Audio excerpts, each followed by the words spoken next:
So the vLEI, it's still the same LEI of whatever company it may be.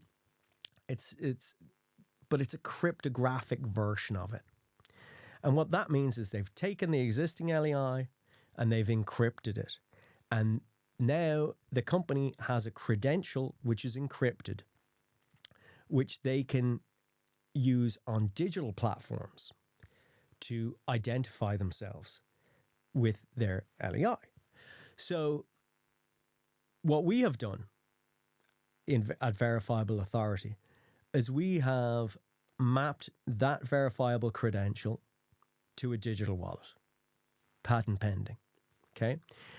And what that means is that digital wallet is verified to be owned by a company, okay? And that's one of the key KYC AML challenges pertaining to digital wallets, which are essentially a bank account on your phone.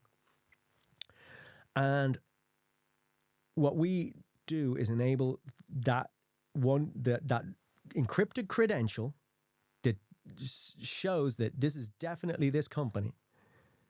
And we map that to this company's bank account, this company's digital wallet.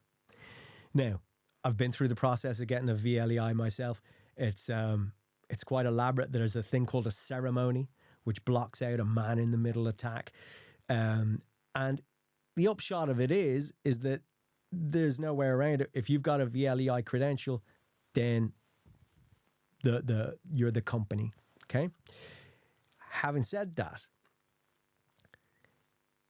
when a person is acting on behalf of a company, how would that work?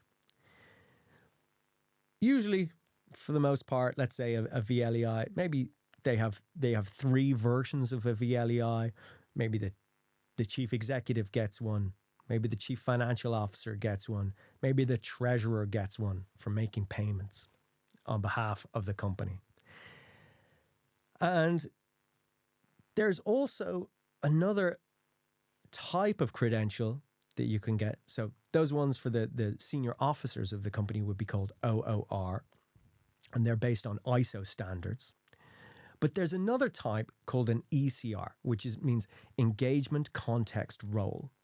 And what this means is that a member of staff with a specific job function can have a credential which is a version of the original vLEI, but this version is specific to that person within their specific job function. And what that means is whatever their job function authorizes them to do, they'll be authorized to do with that credential. However, if they want to do something else above and beyond that, they won't be authorized. Okay? Now, that's directors, that's members of staff, but an ECR, an engagement context role credential, that could also be issued to an AI agent. It could also be issued to a remote device like a sensor that has a specific role of monitoring whatever it may be, how many barrels of oil go on a specific tanker as it sails through the Straits of Hormuz. Topical, I know, right? So there's a lot to be said for real-time verification of authority to act on behalf of an organization, especially at a time like we're living through right now, all right? So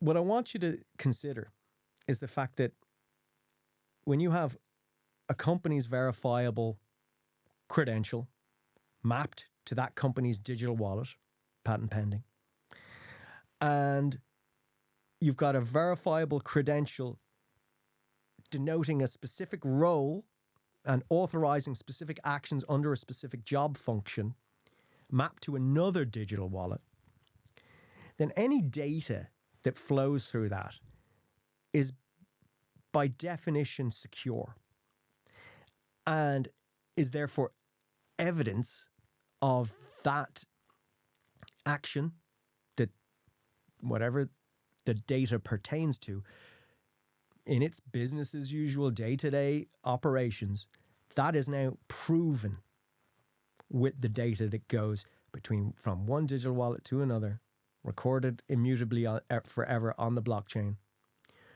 And you don't even necessarily need to involve a blockchain when it comes to these verifiable credentials, but it's an option for those organizations that want those kind of records in that way. So that is the vLEI. That's a little bit about how Verifiable Authority is utilizing the vLEI.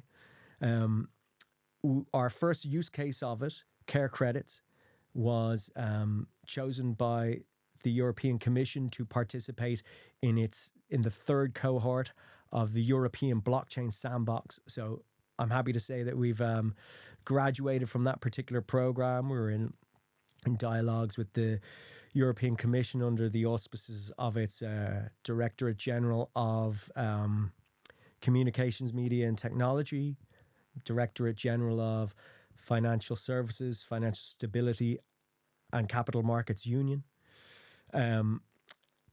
We were also in dialogue with the Central Bank of Ireland, Bank d'Italia, the Central Bank of Italy, of course, the Financial Supervisory Authority of Romania, and of course the Global LEI Foundation, which is called GLIFE, the LEI Foundation being Legal Entity Identifier.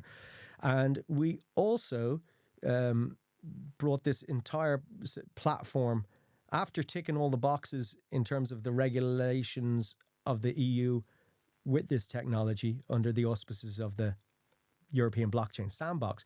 We then were a finalist in the global vLEI hackathon, which was run by GLIFE, and we were in the Frankfurt aspect of that. So we've really done the testing in terms of the technology. It's there and we're ready to roll it out. And pilot projects, if anybody wants to secure supply chains, if anybody wants to utilize it in financial services or healthcare to secure healthcare data, well, we're all ears and we'd love to talk to you.